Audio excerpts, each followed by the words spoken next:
Hello everyone, welcome to our daily news and editorial analysis, and obviously welcome to Tathastu. This class is being presented by me. My name is Khushbu. Let's get started with today's news analysis.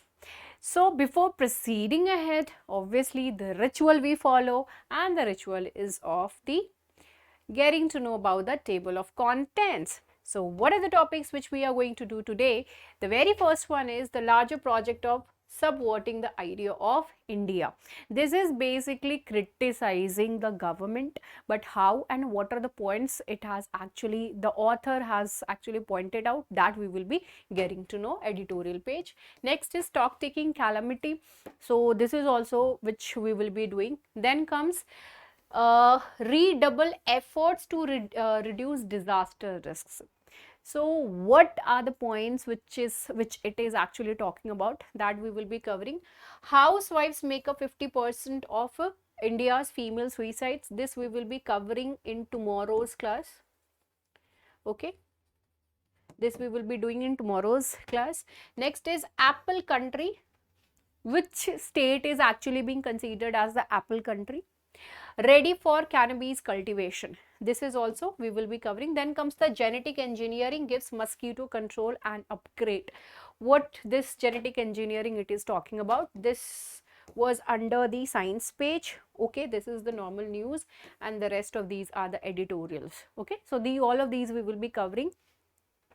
None, I won't say that all of them are really very important in all for the examination purpose, but for the understanding purpose as of now, that what is going on and all, right? So something related to that, it will actually add on a few points related to the further things like that of the global warming, you can say the natural calamities, you can say, or that of the kind of things which are actually going on related to one nation one election.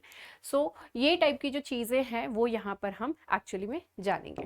Okay, let's get started. हमारा सबसे पहला जो topic है जो हम करने वाले हैं वो है the larger project of subverting the idea of India.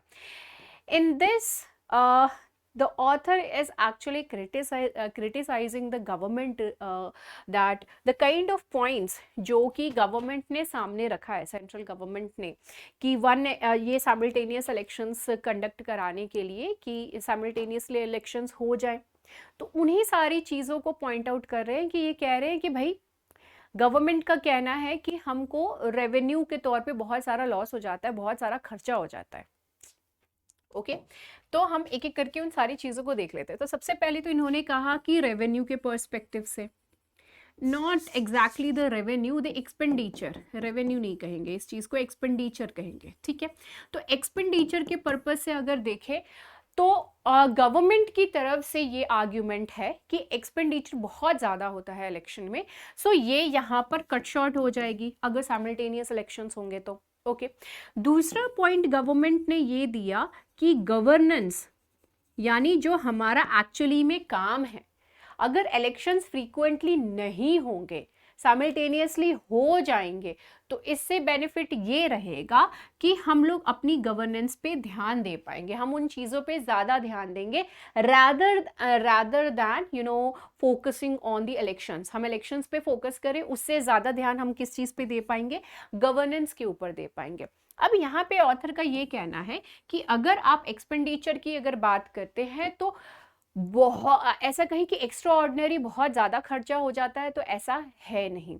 Okay, ऐसा है नहीं. This is what he is actually saying. Now when it comes to the governance, अब गवर्नेंस की बात आती है कि आप इलेक्शन पे ध्यान चला जाता है, तो इस वजह से गवर्नेंस नहीं हो पाती. ये मोटा मोटा यही कहने का बात है, कहने का मतलब है गवर्नमेंट का. तो यहाँ पर इनका कहना है कि भाई हर लेवल का अगर जो इलेक्शन होता है, लोअर लेवल से लेकर के स्टेट लेवल का पूरा, एंड उसके बाद जो लोकसभा, हर जगह पर अगर आप ही लोग जो कि मेन लोग हैं वही लोग जाकर के अगर वहां पे प्रचार करने लगेंगे, ठीक है, वहां पे जाकर के जो है चुनाव प्रचार में लग जाएंगे, तो ऑब्वियस सी बात है कि गवर्नेंस पे इंपैक्ट पड़ेगा. तो आप लोग हर एक लेवल के इलेक्शन पे ना जाना करके उस चीज पे ना जाओ. ओके, तो अगर आप वही काम नहीं करोगे तो ऑब्वियसली बात है कि गवर्नेंस के ऊपर आपका डायरेक्टली जो है वो ध्यान रहेगा. ओके अब यहाँ पर एक और पॉइंट ही इज सेइंग कि वन नेशन वन इलेक्शन का जो आप पॉइंट कह रहे हैं, हियर व्हाट विल हैपन कि अगर आप चाहते हो कि साइमल्टेनियस इलेक्शंस हो, तो साइमल्टेनियस इलेक्शंस होने के लिए कॉन्स्टिट्यूशन में हमको बहुत सारी चीजें जो है उसको चेंज करनी पड़ेंगी। क्या करना पड़ेगा हमको? बहुत सारी चीजें जो है वो कॉन्स्टिट्यूशन में हमको चेंज करने की जरूरत पड़ेगी, राइट। अब जैसे कि अगर कहीं पे गवर्नमेंट जो है वो एक्चुअली ढंग से काम नहीं कर रही है गवर्नमेंट, तो वहां पे प्रेसिडेंट रूल, अगर एनार्की टाइप सिचुएशन हो गया तो प्रेसिडेंट्स रूल लग जाता है। प्रेसिडेंट्स रूल 356 के अकॉर्डिंग, आर्टिकल 356 के अकॉर्डिंग जो प्रेसिडेंट्स रूल लग गया, अगर प्रेसिडेंट्स रूल लग जाता है तो उसके बाद तुरंत ये कोशिश करी जाती है कि जल्दी से जल्दी वहां पे इलेक्शन हो जाए ताकि गवर्नमेंट वहां पर आ जाए। ओके अगर साइमल्टेनियस इलेक्शन होता है तो वहां पे फिक्स हो जाएगा, एकदम क्या हो जाएगा, एकदम फिक्स हो जाएगा कि जो गवर्नमेंट है वो 5 इयर्स के लिए रहेगी ही रहेगी। तो जो एक तरीके से पावर है जनता के पास, पीपल के पास, यू नो दैट वोट डालने की जो पावर है हम लोगों के पास, वो चली जाएगी, राइट। अगर हम खुश हैं दुखी हैं उससे कोई फर्क नहीं पड़ेगा। जो गवर्नमेंट मतलब फिक्स हो गया टेन्योर 5 साल के लिए है तो है, उससे पहले कुछ भी चेंजेस नहीं कर सकते हैं। तो अब यहाँ पर एक और पॉइंट उन्होंने बहुत ही वैलिड पॉइंट कहा कि कॉन्स्टिट्यूशन में चेंजेस करने पड़ेंगे, तो ये सारी चीजें तो है ही है। इसके साथ साथ जो डिसॉल्व कर देते हैं हम लोग, है ना, अविश्वास प्रस्ताव जिसको कहते हैं, dissolution, so that can also not happen, वो चीज भी नहीं हो पाएगी। तो ये सभी चीजें जो हैं वो कॉन्स्टिट्यूशन में हमको चेंज करना पड़ेगा। एंड ही इज सेइंग कि अगर इतने सारे जो हम चेंजेस कर रहे हैं तो जो हमारा बेसिक स्ट्रक्चर है कॉन्स्टिट्यूशन का उसमें भी चेंजेस आएंगे। Then how you can signify, basic structure में तो जो भी चीजें दी रहती हैं that can not be changed, वो कॉन्स्टिट्यूशन का बेसिक चीज है, उसको तो आप पलट ही नहीं सकते, उसमें कोई चेंजेस ही नहीं कर सकते। Then how you are planning to do this thing. Okay तो ये सारी चीजें जो हैं मोटा मोटा he is saying. Apart from that what he has actually pointed out one more thing कि अगर वन नेशन वन इलेक्शन का चीज यहाँ पर आ जाता है, ठीक है, इन्होंने पहले कहा था सरकार के लिए, इन्होंने कहा कि पहले कहा इन्होंने वन नेशन वन टैक्स, फिर कहा one nation one ration card. अब यहाँ पर ये जो वननेस की कोशिश कर रहे हैं, वन नेशन वन एक्स, इन्होंने यहाँ पर लिखा है इस चीज को कि one nation one x point out यहां पर किया। तो अगर वन नेशन वन एक्स है यहां पर ये चीज, तो अब यहां पर क्या पॉइंट आ गया, एक्स का इन द सेंस कि किसी भी चीज को ही डाल दे रहे हैं, वन राशन कार्ड डाल दे रहे हैं, वन टैक्स डाल दे रहे हैं, टैक्स डाल दे रहे हैं, तो उस वो चीज है एक्चुअली यहाँ पर वन नेशन को के साथ वन डैश, ठीक है। सो इसका मतलब ये वननेस जो ये बार बार कर रहे हैं, तो what they are actually doing, they are actually centralising everything. तो यहाँ पर जो पूरा पावर है तो ये सेंट्रलाइजेशन एक तरीके से कर रहे हैं, और ये सेंट्रलाइजेशन बैकडोर किसके पास आ जाएगी, सेंट्रल गवर्नमेंट के पास फॉर ऑफ एवरीथिंग। यहाँ पे सेंट्रल गवर्नमेंट के पास सारी चीजें आ जाएंगी। तो हियर इनका कहने का मतलब यही है कि अगर आप इस तरीके से सारी चीजें करोगे then definitely centralisation will happen, और जब भी पावर की सेंट्रलाइजेशन होती है then definitely what happens, things fall down. So he is actually showing the concern over here. यहाँ पर एक और चीज इन्होंने कहा है कि अब ये जिस तरीके से एक आध चीज जो मुझे लगी कि थोड़ा फ्रस्ट्रेशन ज्यादा हो गया है वो वाली फीलिंग भी मेरे को यहाँ पर खैर आ रही थी। But one thing he has also pointed out is related to कि अब इंडिया भारत बन गया है, भारत ही भारत हर जगह है, जो इंडिया थी अब वो इंडिया नहीं रही, अब भारत बन गया है। तो इंडिया दैट इज भारत, तो अगर नाम अगर भारत वर्ड यूज कर भी रहे हैं तो उस चीज में इतना ज्यादा फ्रस्ट्रेशन, इतना ज्यादा परेशान होने वाली कोई बात है नहीं, because if you are actually batting for the constitution को लेकर के आप इतना बोल रहे हैं, तो उसी कॉन्स्टिट्यूशन में ये चीज लिखा है इंडिया दैट इज भारत। तो अगर भारत वर्ड यूज कर भी लिए हैं G20 में on the invitation and at the various other level also, तो ये इतना बड़ा मैटर नहीं बनना चाहिए, because that is there in the constitution. तो उस चीज को लेकर के इतना ज्यादा परेशान होने वाली चीज नहीं है। But these kind of points what ever he has pointed out, तो ओके इट्स देयर। ओके अब यहां पर जो है यहाँ पर जो है, अब ये सारी चीजें तो मैंने आपको खैर गवर्नेंस की disruption and all everything I have pointed out. Now one thing he has also mentioned is related to the YV Reddy who was actually the chairman of 14th Finance Commission. And 14th Finance Commission में जो है इन्होंने कुछ point लिखा था और उसमें ये थी, elections are meant to hold governments accountable. Elections किस लिए होते हैं कि गवर्नमेंट्स को जो है अकाउंटेबल होल्ड किया जा सके for their record of governance, कि उन्होंने क्या किस तरीके से काम किया है उस चीज को लेकर के अकाउंटेबल किया जा सके. And yet when they turn out to be frequent they are being faulted for disrupting the governance also. So this is what has been actually mentioned by the 14th finance commission. यहाँ पे एक और चीज argument favour में दिया गया कि that legally mandating the simultaneous polls, अगर साइमल्टेनियस पोल्स को अगर आप लीगली भी मैंडेट यहाँ पर करते हो तो it actually draws on evidence from one study conducted of voting percentages between 1971 to 2004. यहाँ पे वोटिंग परसेंटेज को लेकर के इन्होंने कहा है कि 1971 से 2004 का अगर आप देखें वोटिंग परसेंटेज, तो यहाँ पर हमेशा जो है स्टेट्स के जो इलेक्शन होते हैं वहां पे टर्नओवर हमेशा कम होता है as compare to assembly elections जो होते हैं. When the assembly elections are held separately from those that of the Lok Sabha. मतलब यहाँ पे जो स्टेट लेवल पे ये जो इलेक्शंस होते हैं वहां पे टर्नओवर बहुत ही कम होता है as compare to that of the Lok Sabha. Lok Sabha के लेवल पे जो है जिस तरीके की चीजें होती हैं उससे अगर कंपेयर करें तो this is the kind of thing which actually happens over here. तो यहाँ पे ऑलरेडी लोकसभा में जो है बेसिकली ज्यादा निकल करके सामने आते हैं क्या चीजें, लोग वोट करने के लिए as compare to the state level पे जो इलेक्शंस होते हैं. Everything else I have explained over here, you know, no confidence and everything I have already explain. तो इनका यहाँ पे ये कहना है ना कि हेट्रोजेनिटी जो है, जो डाइवर्सिटी का जो चीज़ है वो यहाँ पर मेंटेन नहीं होने दे रहे हैं, but that is all different thing, we don't need to think about that. but उन्होंने जो गवर्नेंस को लेकर के बात करी, फिनांस को लेकर के उन्होंने बात करी, you know, no confidence motion को लेकर के बात करी, जो डिसॉल्व स्टेट डिसॉल्व करने के लिए तो कॉन्स्टिट्यूशन में उतनी सारी चेंजेस करने पड़ेंगे, तो वो सारी चीज़ें जो है वो वैलिड पॉइंट थी. तो that can be talk, that can be something which we can actually mention. Right. Next is the stock taking calamity. Stock taking calamity यहाँ पर जो है वो बेसिकली G20 समिट जो हुआ है एंड यहाँ पर इन्होंने ग्लोबल स्टॉक टेक जो कि यूनाइटेड नेशंस की है रिपोर्ट, ये सामने रखी गई है. एंड इसमें इन्होंने बेसिकली किस चीज़ से रिलेटेड बात कर रहे हैं, ये जो नेचुरल कैलामिटीज हो रही हैं उसी से related. If we won't take care of what ever things, if we are not taking the sense में यहाँ पे ये कहना चाहती हूँ कि जो चीज़ें चल रही हैं, जिस तरीके से क्लाइमेट चेंज हो रहा है, जिस तरीके से उसके इम्पैक्ट हमको देखने के लिए मिल रहे हैं, चाइना में जिस तरीके का फ्लड आया एंड आपने देखा कि मायुई में किस तरीके से जो है वाइल्ड फायर हुआ, जुलाई में किस तरीके से जो है इतनी भयंकर गर्मी पड़ी थी. So all these were the reasons, all these were the, you can say, the impacts, ये इफेक्ट्स है. किस चीज़ के इफेक्ट्स है, ये जो नेचुरल क्लाइमेटी, ये सारी चीज़ें किस चीज़ की वजह से हो रही हैं, क्लाइमेट चेंज होने की वजह से हो रही हैं. So in this one it has actually pointed out, the author has pointed out कि अगर अभी भी आप नहीं संभले तो ये this is going to be new normal, कि कहीं पे भी ड्रॉट आ जा रहा है and it is for really very long period, कहीं पर भी जो है फ्लड आ जा रहा है, कहीं पर जो है वाइल्ड फायर कैसे भी हो जा रही है, lot many things will happen and it will destroy the humanity, it will destroy the environment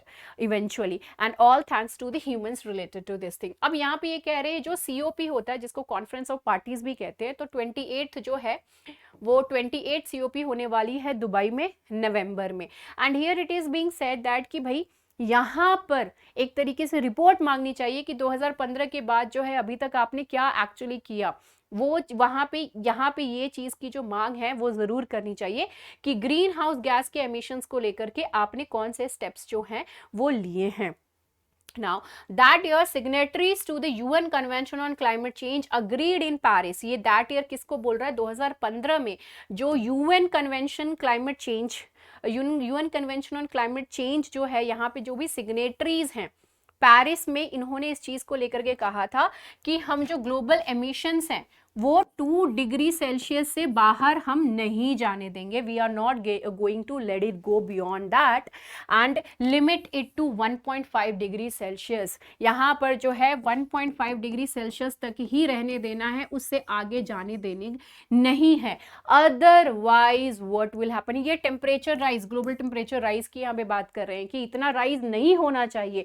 अगर इससे ऊपर हो गया, the lot mean there will be a lot many lands, a lot many areas which will actually submerge over there. Ocean में जो है वो submerge हो जाएंगे, पानी के अंदर दब जाएंगे, ग्लेशियर्स बहुत सारे पिघल जाएंगे. Lot many disasters which actually happen अगर ये चीज जो है वो हो जाती है. तो it is not suppose to go beyond 2 degree Celsius. तो इस चीज को लेकर के जो है यहाँ पर बात करना बहुत ज्यादा जरूरी है in the coming meeting over there in the Dubai.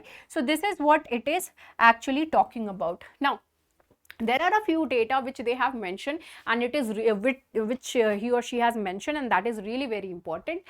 यहाँ पे कि unequivocally states that much more ambition in action and support is necessary for implementing domestic mitigation measures to reduce the global greenhouse gas emissions by 43% by 2023.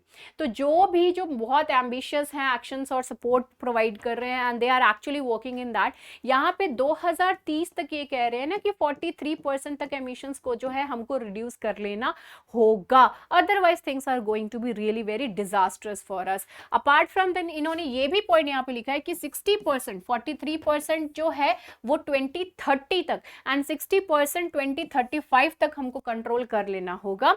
And net zero CO2 emissions जो है वो 2050 तक globally we have to achieve it, otherwise the things are going to be really very bad.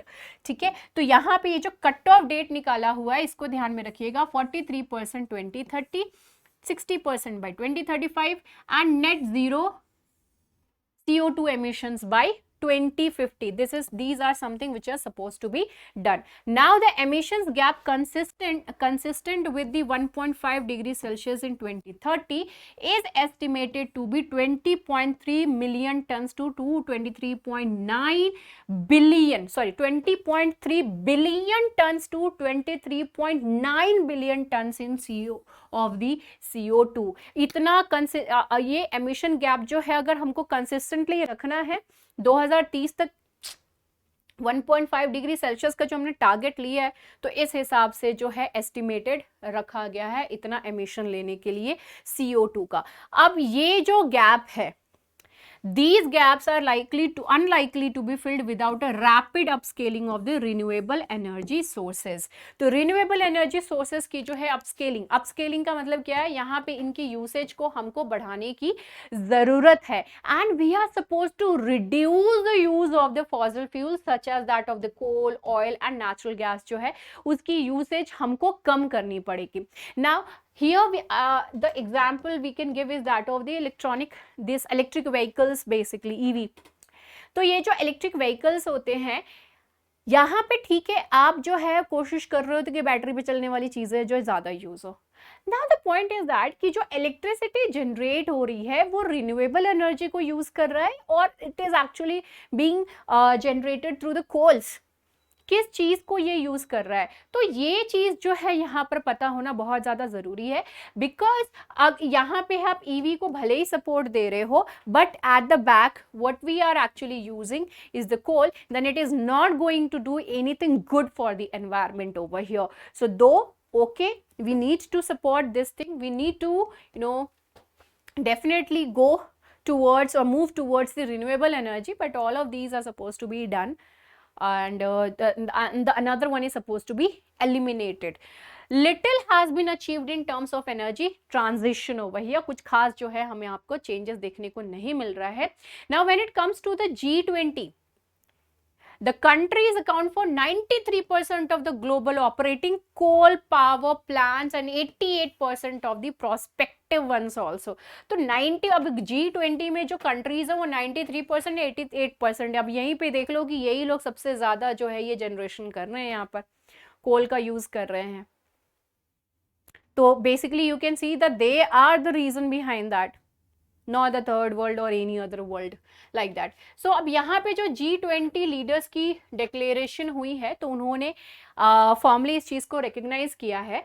ये भी important point है that 5.8 to 5.9 billion 5.8 to 5.9 trillion US dollars in the pre-2030 period required for developing the countries, as well as $4 trillion US dollars per year for clean energy technologies by 2030 to reach net zero by that of the 2050. And it does not single out individual countries or provide a more granular analysis. अब यहाँ पे जो है इन्होंने कुछ detail में कोई खास चीजें तो हालांकि बताई नहीं है.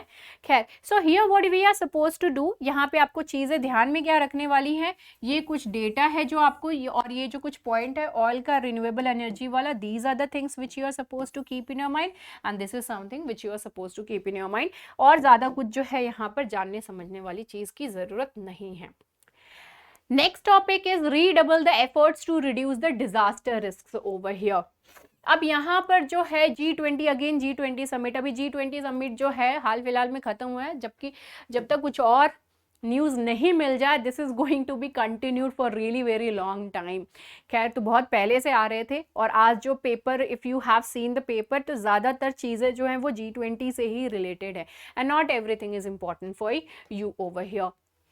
यहाँ पे डिजास्टर रिस्क को लेकर के जो है बेसिकली यहाँ पर they have pointed out the things related to this. Now the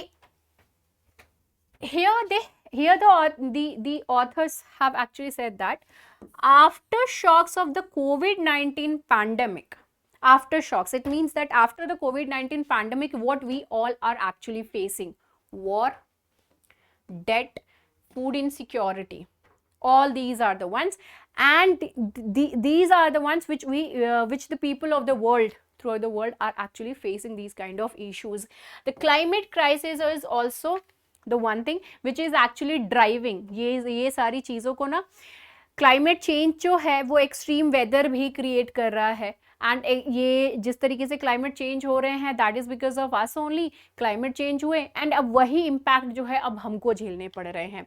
तो climate crisis driving the extreme weather events that are occurring more frequently and with that of the great intensity also here. तो यही सारी चीज़ें मैंने आपको already इससे पहले वाले आर्टिकल में ही बता दिया. चाइना में फ्लड आना, हवाई में जो है वाइल्ड फायर्स होना, और जुलाई का हॉटेस्ट मंथ ऑफ दी अभी तक जो एवर रिकॉर्डेड, अभी तक जितनी भी हॉटेस्ट मंथ रिकॉर्ड हुई थी उसमें सबसे ज़्यादा इस साल जुलाई 2023 जो है it has been considered as the hottest one over here. Now, the majority of the 50 countries most vulnerable to climate change also suffer from the severe debt issues also. So 50 countries, majority of the 50 countries, just imagine, or they are facing the debt issues. Debt issues भी अब ये यहाँ पर जो है लोगों को face करना पड़ा है. See, climate change is already has already happen, a lot of things actually are going on, बहुत सारी चीजें हो रही हैं, लेकिन अब उस चीज को फाइट करने के लिए वी नीड मनी. अब ज्यादातर जो कंट्रीज हैं वो डेट में ही हैं, तो how they are going to have money in order to resolve all these kind of problems. पहले ना आप जो है खाना आपके पास है और दूसरी तरफ देख रहे हो कि भाई भागना ज़रूरी है, तो जो बहुत दिनों से नहीं खाना खाया होगा ना वो पहले खाना पकड़ेगा फिर भागेगा, जो बहुत दिनों से खाना नहीं खाया रहता है, राइट. तो वही सिचुएशन आप यहाँ पे देखिए. The people first of all they would like to have something जिससे कि उनके डेट कम हो, और फिर जो है फिर जाकर के वो बाकी चीज़ों में जो है ध्यान देंगे. Okay, so that is the kind of problem over here. Though we अब यहाँ पे कह रहे हैं कि ठीक है ये सारी चीज़ें चल रही हैं, all these things are there, but we have the solution also. अब यहाँ पे solution क्या कह रहा है कि solution हमारे पास है जो कि adaptation and mitigation दोनों ही कर सकता है, और इसमें सबसे बेस्ट तरीका क्या है, sustainable development goals. Okay, now you people tell me कि कितने sustainable development goals हैं, एंड क्लाइमेट चेंज से रिलेटेड जो है कौन सी चीज़ है, हंगर से रिलेटेड कौन सा डेवलपमेंट गोल है, सस्टेनेबल डेवलपमेंट गोल में कौन सा नंबर वाला है. Do let me know all this things. Okay, तो SDGs जो है वो सबसे बेस्ट ब्लूप्रिंट है पीस एंड प्रॉस्पेरिटी को लेकर के, एंड इन सभी के साथ साथ जो है पेरिस टू लिमिट जो कमिटमेंट किया था पेरिस में ग्लोबल वार्मिंग को 1.5 डिग्री सेल्सियस पे लिमिट करने की, वो भी कमिटमेंट जो है वो फुलफिल हो सकती है। And the global framework for reducing disaster risk, the Sendai framework for the disaster risk. अब यहाँ पे जो इन्होंने सेंडाई फ्रेमवर्क डिजास्टर रिस्क को यहाँ पर मेंशन किया, डिजास्टर रिस्क रिडक्शन जो है इसको यहाँ पर मेंशन किया हुआ है। First of all let us understand that what is this Sendai framework. Sendai जो है this is actually a place over there in Japan, ठीक है। ये एक ग्लोबली एक्सेप्टेड डॉक्यूमेंट है जिसको कि यूनाइटेड नेशंस के जो मेंबर स्टेट्स हैं उन्होंने इसको एक्सेप्ट किया था during the 3rd world conference on disaster risk reduction. तीसरा वर्ल्ड कॉन्फ्रेंस हुआ था डिजास्टर रिस्क रिडक्शन को लेकर के, जापान में सेंडाई जगह है, वहां पर ये चीज हुई थी। ओके तो वहां पर ये हुआ था और ये जो फ्रेमवर्क बनी थी उसको वहां पे सारे लोगों ने एक्सेप्ट किया था, ठीक है। जून 2015 में ये जो यूएन जनरल असेंबली है इन्होंने ऑफिशियली एंडोर्स किया इस पर्टिकुलर फ्रेमवर्क को, and it has actually marked as the successor of the Hyogo framework for action. Same चीज ही के लिए ही थी, अलग अलग नेम से दे करके, which was the most comprehensive international agreement on the disaster risk reduction up to that particular point, ठीक है। तो 2005 से 2015 तक कौन था, ह्यूगो फ्रेमवर्क था। फिर 2015 से 2030 तक कौन सी है, सेंडाई फ्रेमवर्क है। उसके बाद फिर एक और फ्रेमवर्क आएगी लेटर ऑन, अब 2030 तक है लेकिन इसका कट ऑफ। अब ये जो सेंडाई फ्रेमवर्क है it actually operates in the conjunction with the other critical 2030 agendas के अग्रीमेंट्स। अब जैसे कि इसमें कौन सा एक अग्रीमेंट आ जाता है, पेरिस वाला, पेरिस अग्रीमेंट जो कि क्लाइमेट चेंज को लेकर के। इसके अलावा Aedes अबाबा agreement, Aedes अबाबा action agenda on financing for the development, एक ये आ गया। फिर new urban agenda, sustainable development goals. अब ये जो सेंडाई फ्रेमवर्क है ये अकेले ऑपरेट नहीं कर रहा है, it is actually having the support of all these, इन सभी का जो है एक सपोर्ट है। और ये जब सारी चीजें एक साथ मिलकर के प्रॉपर तरीके से एक ही डायरेक्शन में काम करेंगी, प्रॉपर तरीके से अपना जो भी इनका गोल है separately whatever respectively they have any kind whatever goal they are having, if they are doing that then Sendai framework जो है डिजास्टर मैनेजमेंट को लेकर के that will be fulfilled. Now this framework acknowledges that the primary responsibility when it comes to the primary responsibility for the disaster risk it actually lies with that of the government, emphasizing the role of the state over here, because the government is the one who, if they are having the willingness to do something, then only they will be doing, otherwise नहीं। जैसे कि श्रीलंका में एक example मैं देती हूँ कि श्रीलंका में जो है जो तमिलियंस को लेकर के इतना ज़्यादा दिक्कत वहाँ पे हमेशा रहता है, and the kind of issue जिसमें ना टीटीई जो है, एलटीटी, ये तमिल लिबरेट्स है ना, वो जो सारी इशू कभी भी नहीं आती अगर इन्होंने शुरू में ही चीज़ों को रिजॉल्व कर लिया रहता, rather than for the political benefits, if they would have concentrated on that क्या हमारे देश के भलाई में है, क्या सब लोगों की भलाई में है, तब अगर लिया रहता तो किसी तरह कोई वो नहीं रहती, दिक्कत नहीं रहती। तो वो विलिंगनेस नहीं थी उस टाइम में, अगर वो विलिंगनेस रहती, कर लिए रहते, थोड़ा सा धक्का मुक्का रहता, सुनना पड़ता, बट आगे की चीज़ें, आगे की राह तो सही हो जाती ना। तो political wellness is something which actually matters over here. तो गवर्नमेंट के ऊपर यहाँ पर इन्होंने पूरा डाला हुआ है कि जो गवर्नमेंट है, if they are willing to do that then only the things will happen and they have to do it.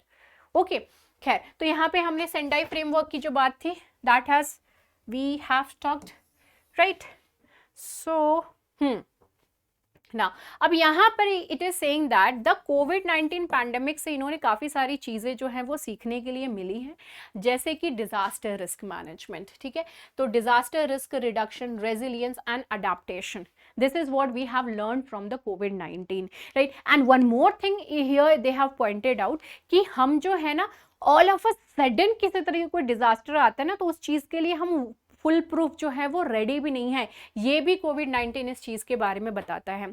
यहाँ पर इंडिया की कुछ चीजों को लेकर के जरूर तारीफ करी गई है related to the disaster management only. Okay, वो क्या है, early warning system for cyclones, ये एक इकलौता एक ऐसा चीज है इंडिया के पास जो कि बहुत अच्छा है, and because of this a lot many lives can be saved, और हुआ भी है, दे हैव सेव्ड ऑल्सो। कैसे?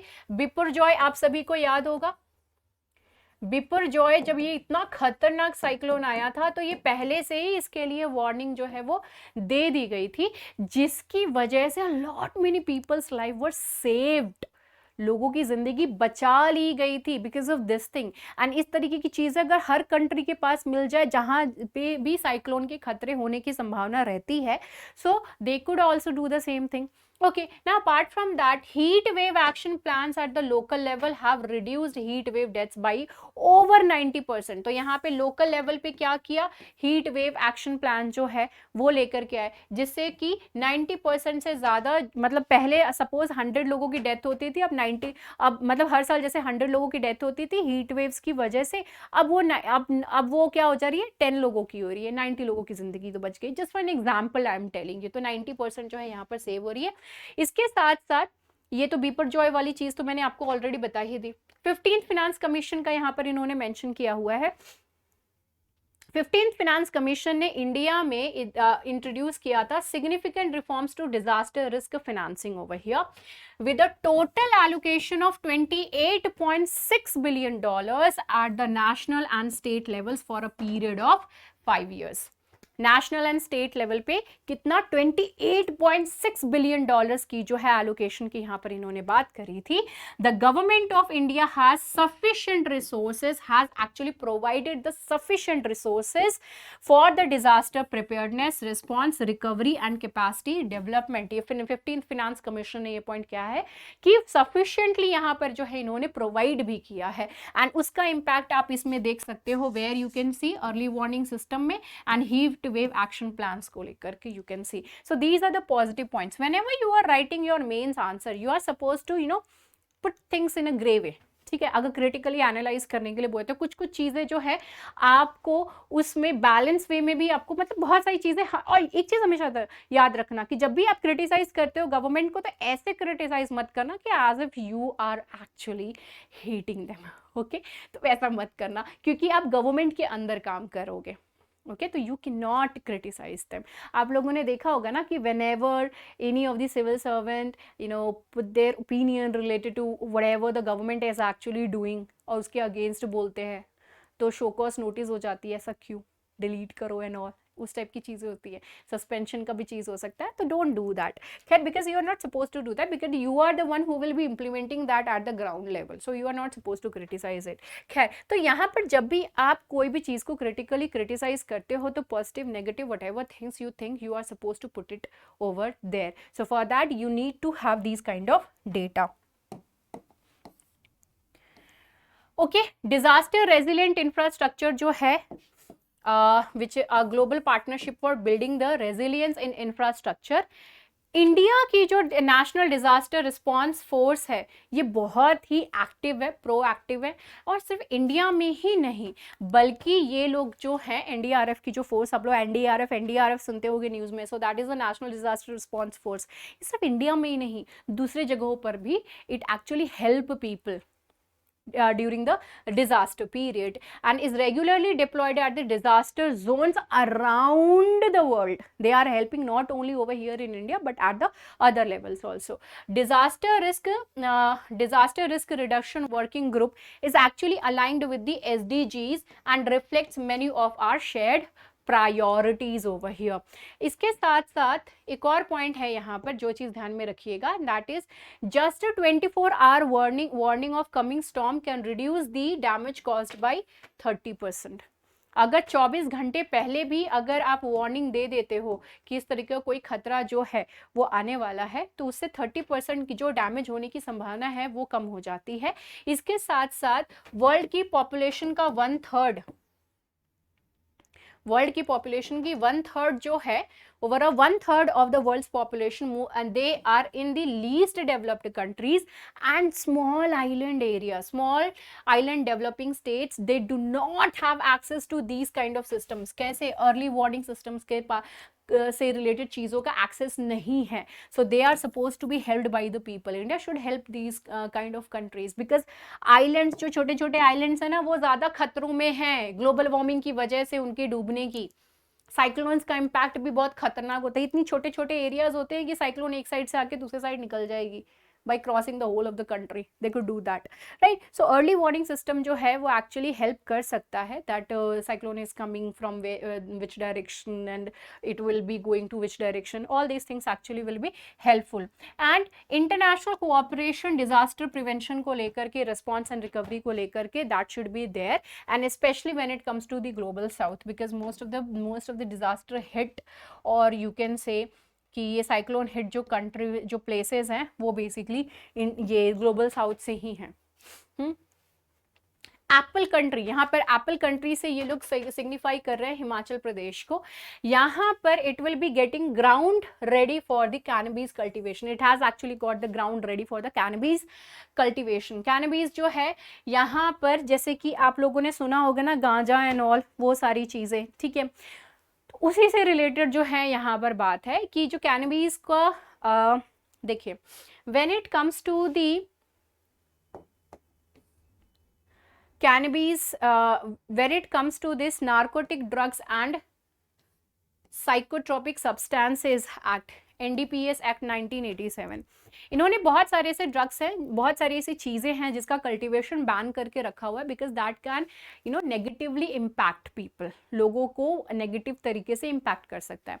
कैनबीज का किसी भी कैनबीज का जो एक तरीके से प्रोडक्शन है, खेती है, वो बंद करके रखा हुआ है. अब वहाँ पे एक चीज़ और ध्यान रखने की ज़रूरत है, जो कैनबीज है इसके कुछ मेडिकल प्रॉपर्टीज भी होती हैं, लेकिन लोग इसको अलग तरीके से यूज करते हैं. अब लोग इसको अलग तरीके से यूज करते हैं तो उसकी वजह से उनके ऊपर ऑब्वियसली बात है, अजीब सा उनको नशा and all those kind of things जो है उनको होता है. अब ये जिसको कि ए मोटिवेशनल सिम्टम्स कहते हैं, तो इसमें होता क्या है, like you are not having any kind of senses, you are not in your senses and you are doing anything, हंस रहे हैं तो हंस रहे हैं, कर रहे हैं तो कुछ भी कर रहे हैं, गिर रहे हैं, पड़ रहे हैं, like those kind of things actually happen. So ये जो इस टाइप की जो चीज़ें हैं उसका कल्टिवेशन बंद करके रखा हुआ है, ठीक है. तो उसी से ही रिलेटेड यहाँ पर है कि हेम्प का कल्टीवेशन, कैनीज, ये जो इसका जो कैनबीज है इसका कल्टीवेशन से रिलेटेड यहाँ पर बात है. एंड हिमाचल प्रदेश में lot many people are actually boosting इस चीज़ को लेकर के बोल रहे हैं कि नहीं, इसका कल्टीवेशन हमको करने दो. एंड जो गवर्नमेंट है now they are thinking also in order to do this thing, ठीक है. Cultivation of cannabis for non narcotic use, cannabis for medicinal, industrial and scientific use can be, इसको रेकमेंड करता है कि भाई जो मेडिकल यूज, इंडस्ट्रियल यूज या फिर जो साइंटिफिक यूज के लिए इसका प्रोडक्शन किया जाना चाहिए. लेकिन पॉइंट यही है कि इसी आर्टिकल में जो इस चीज को भी लेकर के कहा गया है कि कैनबीज का भले ही आप कितना भी चीज कहो कि हाँ इसके ये बेनिफिट्स हैं, इसके ये बेनिफिट्स हैं, लेकिन यहाँ पे कुछ चीज़ों का ध्यान देना बहुत ज़रूरी है, ठीक है. जैसे कि ड्रग एडिक्शन और अब्यूज़ की बात करें नॉर्थ वेस्ट इंडिया में, तो सोशल, इकोनॉमिक, पॉलिटिकल इम्प्लीकेशंस इसके हो सकते हैं, क्योंकि पॉलिटिशियंस भी we will be giving you this thing, अगर आप लोग जो है हमको वोट करो, तो इसके पॉलिटिकल सिग्निफिकेंस, इकोनॉमिक इफेक्ट भी हो सकता है. बिकॉज ये कौन है जो कि ये इस टाइप की चीज़ों को कंजम्पशन कर रहे हैं, they are those people who are in the working age. अगर नहीं काम करेंगे तो वो बोझ बन जाएंगे सरकार के ऊपर अल्टीमेटली, एंड हमारी इकोनॉमी कहाँ जाएगी, डूब जाएगी, ठीक है. सो मतलब मैं एकदम मतलब सिंपलेस्ट वे में मैं आपको समझा रही हूँ कि किस तरीके से ये सारी चीज़ें जो है इम्पैक्ट कर सकती है. Social, definitely you can understand, जो अपना ख्याल नहीं रख पा रहे हैं, वो अपने ढंग से नहीं रख रहे हैं, उनकी फैमिली भी फ्रस्ट्रेटेड होगी and the other people will also, ठीक है. That pointed out that approximately 95% of the drug addicts in Himachal Pradesh are using the cannabis and its by products. This is what has been find out in the study में, study करी गई है जिसमें ये चीज़ पाया गया है कि जो जितने भी लोग ड्रग्स से एडिक्टेड है उसमें से 95% जो है कैनबीज का यूज़ कर रहे हैं या फिर उसके जो बाई प्रोडक्ट्स हैं उसका यूज़ कर रहे हैं. इसके साथ साथ इन्होंने यहाँ पर एक और कुछ पॉइंट जो है वो मेंशन किया गया है, that is there is a need to curb the supply of drugs and address the socio cultural, economic and political factors related to this thing. Okay इन सारी चीज़ों को हमको एड्रेस करने की ज़रूरत है. Now here the farmers are actually interested in इस चीज़ की एग्रीकल्चर करने में, इस चीज़ को ग्रो करने के लिए they are very much interested, but there are a lot many people who are not in favour of this thing, because you can see कि 95% जो है इसी चीज़ का कंजम्पशन कर रहे हैं, which is actually bad. NDPS Act of 1985, it actually imposes a ban on the extracting resin and flowers from the plant. कि NDPS जो है ये पर्टिकुलर एक्ट के अंतर्गत ये कहा गया है कि उसकी जो फ्लावर है या फिर जो उसके रेजिन्स हैं उस चीज़ को आप एक्सट्रैक्ट नहीं कर सकते हो, बट यहाँ पर इन्होंने but the law determines the method and extent of its cultivation for the medicinal and the scientific purposes. तो अगर आप मेडिसिनल या फिर साइंटिफिक पर्पस के लिए if you are willing to use, you can use it, but not like this. But who will say कि भाई तो आप फ्लावर निकाल रहे हो, किस पर्पस से निकाल रहे हो, अच्छा साइंटिफिक पर्पस से, ओके जाओ. तो you can not keep a check, you can not do that, है ना. तो वो वाली पॉइंट जो यहाँ पे आगे, पकड़े गए तो भले ही जेल हो जाएगी, अगर नहीं पकड़े गए then what. Okay now section 10 clause A sub clause third जो है इस पर्टिकुलर 3 सब क्लॉज थर्ड जो है इस पर्टिकुलर एक्ट का, यहाँ पर ये स्टेट्स को एम्पावर करता है रूल्स बनाने के लिए इनकी कल्टिवेशन को लेकर के, इनके प्रोडक्शन को लेकर के, पोजेशन को लेकर के, ट्रांसपोर्ट को लेकर के, कंजम्पशन को लेकर के, इसकी यूज और परचेज को लेकर के, सेल को लेकर के, कंजम्पशन ऑफ कैनबीज को लेकर के, चरस को छोड़ करके यहाँ पर ये सारी चीजों को जो है कौन देखेगा. So that is suppose to be done by the states itself. Okay state के पास ये पावर है that they are empowered to permit by general or the specific order the cultivation of hemp only. सिर्फ hemp जो है इसी के ही fibre या फिर सीड्स या फिर जो हॉर्टिकल्चर पर्पस के लिए सिर्फ इसी को ही प्रोड्यूस किया जा सकता है. कैनबीज को लेकर के बहुत सारे जो है यहाँ पर रेस्ट्रिक्शंस इन्होंने बताए हुए हैं. All these points are really very valid, क्योंकि अभी रिसेंटली आपने देखा होगा कि जम्मू एंड कश्मीर में भी यही सेम चीज़ जो है वो हाईलाइट करी जा रही थी that the people are actually getting addicted to the drugs in Jammu and Kashmir. Udta Punjab था, अब उड़ता जम्मू कश्मीर हो जाएगा. अब यहाँ पे हिमाचल प्रदेश में भी वही चीजें हो रही है. Now people are actually consuming it just for the fashion purpose, show off करने के लिए. भाई तुम कहीं गिरे पड़े हो, वो काहे की शो ऑफ है. दैट्स एक्चुअली वो ना आपको एक कॉमेडी पर्पस आप बन जा रहे हो और नथिंग एल्स. यहाँ पे इसके साथ साथ जो है national AIDS control organisation, united nations office of drug and crimes and national AIDS control organisation, इन्होंने यहाँ पर एक पॉइंट कहा दैट कैनबीज जिनको कि साइकियाट्रिक सिम्टम्स के पीछे का एक कारण माना जाता है, जो भी यूज करते हैं उसको may be temporary and with prolong use. अगर आप जो है टेम्पररी यूज करें और उसके बाद उसको टेम्पररी ही यूज करें कुछ टाइम के लिए, लेकिन थोड़ा लंबा टाइम खिंच गया, तो वहां पे आपको एमोटिवेशनल सिंड्रोम जो है वो देखने के लिए मिल जाएगा, which I have already explained you कि एमोटिवेशनल सिंड्रोम होता क्या है. तो that will actually happen. You won't be in your senses, you are doing anything, है ना, कुछ भी आप जो है वो कर रहे हो. कैनबीज का यूज जो है ultimately it is going to harm you in every possible way, so you are not suppose to do that. अब यहाँ पे जो कैनबीज है हिमाचल प्रदेश में काफी सालों से, जो डेकेड से it is actually being grown over there, and those who are in favour of its cultivation point out that the hemp has multiple uses ranging from the phytoremediation, fibre cloth manufacturing, medicinal use, pulp and paper industry. ये इसके usages हैं, important points हैं, please इसको ध्यान में रखिएगा. ये hemp के यूजेस जो है यहाँ पे बताए हैं. खैर बट गांजा और चरस के तौर पे भी जो है इनको यूज किया जाता है, which is ultimately not right for you. अब हमारा नेक्स्ट टॉपिक आता है genetic engineering gives mosquito control and upgrade. इससे रिलेटेड है.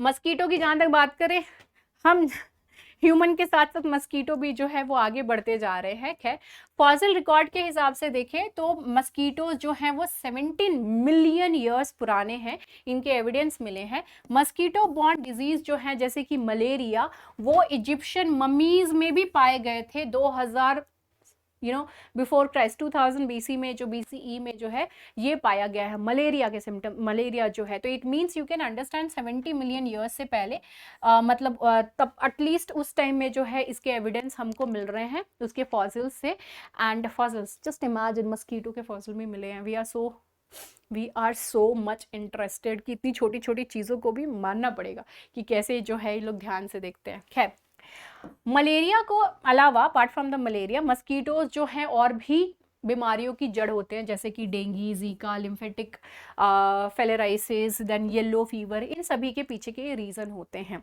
नाउ ये जो डिजीजेस है ये बहुत सारे लोगों को, millions of people they have they are affected by this thing, and बहुत सारे लोगों ने अपनी ज़िंदगी भी गंवा दी है because of this thing.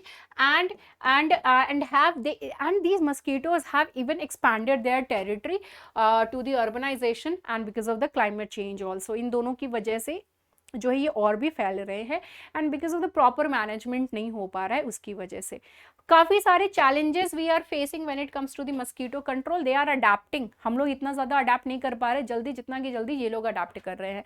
Now you must have seen mosquito All Out लगा रहता है, उस पर मच्छर बैठी रहती है। You must have seen that meme, okay, so that is also there. खैर, जो मस्कीटोज को कंट्रोल करने के लिए बहुत सारे तरीके, जैसे मस्कीटो नेट्स, इंसेक्टिसाइड्स एंड सिम्बायोन्ट्स जैसी कि वोल्बाशिया जो है, इस तरीके की चीज़ों को यूज़ किया जा रहा है। बट इनका रेजिस्टेंस जो है इन सारी चीज़ों को लेकर के they are increasing.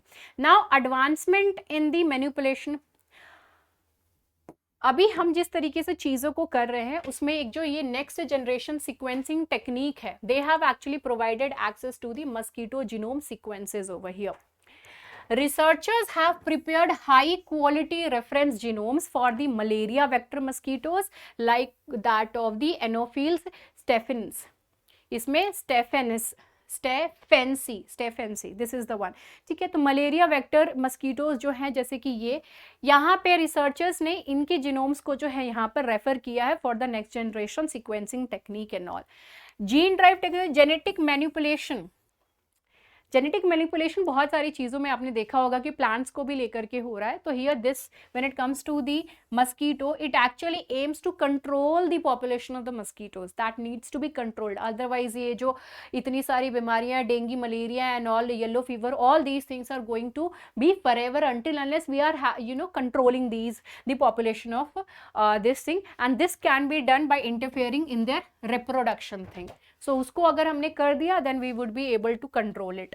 Gene drive technology जो है वो बेसिकली यहाँ पे इनके रिप्रोडक्शन को ही इम्पैक्ट कर देता है, एंड यहाँ से क्या हो जाता है कि रिप्रोडक्शन को ही अगर इम्पैक्ट कर दिया then they won't be able to spread it like that of the malaria.